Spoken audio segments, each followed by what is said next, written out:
Okay, guys, so the last time we were here, we created our handbooks. We learned about outlines, contour lines, blind contour lines, and then, of course, realism. Now, I told you with the next project, we were going to be focusing on this drawing book that we actually made last time and using that in our project, all of that information. So the first thing that we're going to do is get our art show paper. You do need to fill out where it says student first and last name, homeroom teacher, grade, school name, Rockville Elementary School, and then the title of your piece, which you might want to wait on until you're done, and then your name again, your teacher name again, and your grade again. Yes, unfortunately, you have to fill it out twice because the art show company takes this part right here and they actually label the front of the frame with this card, and they need them to match. So that is step one. Step two is to decide which direction you want to trace your hands on your paper. You are going to be doing both of your hands. So if on one of them you only want the hand part to be showing and maybe the other one you want the hand and the arm, whatever is inside that rectangle will need to be traced, okay? So I'm going to start by tracing the hand that I do not write with, and then I would suggest that you have a friend trace your other hand, because it is a little harder to, of course, write with a hand that you're not used to writing with. Now, I have done this a lot of times, so I trust myself to go ahead and do that. And if you feel comfortable doing it, just remember to pay attention to that pencil and make sure that it's straight up and down and not leaning in or out, because that will make your fingers too fat or too skinny, either way. So once we have our outline and it fills our paper, now we're going to make these hands look real by adding our nails, looking at our nails, not making up the information, looking at our lines on our finger, and again, looking at what's in front of you, not making it look like a cartoon, but making it look like your special and unique lines that are on your fingers. So for example, I just did my pinky by looking at my pinky, and that's kind of an example, okay? So I'm going to continue and do that to all of my fingers. Of course, the hand that you write with, you will need to take a moment, look at the actual finger, then put down the information on your paper. Shading. Remember, you're going to pick a side, and on that one side, you're going to darken that edge of the finger all the way down to the curve. If you notice, I went from the top of the finger all the way down into the curve. And once I do that on every finger, top of the finger, down into the curve, top of the finger, down into the curve, top of the finger, down into the curve, and then on the thumb, it'll be all the way down to the bottom. And on this one, you want to do the same thing on one side. Then we take our fingers, we rub over the edge of that dark lead that we put on there. Sorry, the table was shaking. And our purpose there is to make it look like that hand is popping off the paper.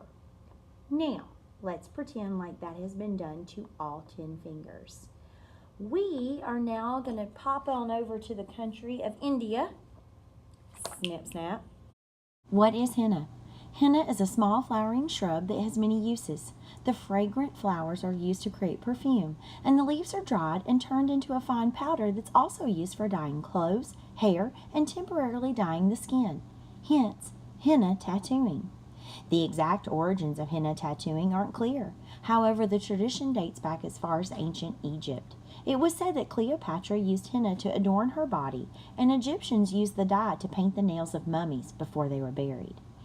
How is it used today? The art of applying henna to hands and feet is known as mehendi and is traditionally used for celebrations and rites of passage. Every culture and region of the world uses henna tattoos in its own unique way. For Hindu weddings, henna is painted on the bride to symbolize joy, beauty, spiritual awakening. And you are going to get a packet that looks like this. Inside this packet are hundreds of tattoo ideas.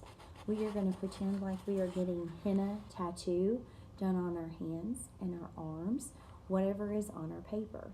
Now, these packets are not for you to trace. You guys are 5th graders. We got to cheat on our hands. We traced on our hands. but we're not going to trace on these. We're actually going to use them as just ideas. And if you want to blend and mix ideas together, like what if you like this radial flower design here and you want to put it as part of the decorations with a yin yang mixed together, you can do that. These are totally just for you to have an idea. Also, if you want to design some of your tattoos of your own, you're more than welcome to do that as well. If you choose something that is more linear, like it is a line, for example, let me find one. See these leaves and flowers right here? See how they're in a line? If you put these in your drawing, you need to make them look like they're actually wrapping around your finger or your hand or your arm. So in order to do that, you would want to make them look like they are curved. So let me show you what I'm talking about. So instead of drawing the line straight, you want it to be curved. If you're going around a thumb or a finger, you want that line to be curved because we are three-dimensional. We are not flat. So a tattoo, if it were really on your skin, would also be curved in order for it to look real. Sorry, I keep flipping my paper upside down. But I would continue that around that curved line. You want to keep going with this until your hand is 90% covered with tattoos. Now, you want to try and avoid all of your hard work that you've done on your knuckles. So if you do a finger tattoo, you might want to think about that. Maybe not do all of your fingers, but just do one or two of them, because as you can see, they do cover a majority of the finger, okay? But we still want our hands to look three-dimensional. We want them to look real, and then we're gonna add tattoos. I'm gonna go ahead and finish mine, and that way you guys can kind of see what it's gonna look like when you're done. All right. Okay, so I've been working on my one hand, and I am thinking that it is pretty close to 90% covered. So when this hand also looks as good as this hand, then that way I know I am finished with my project.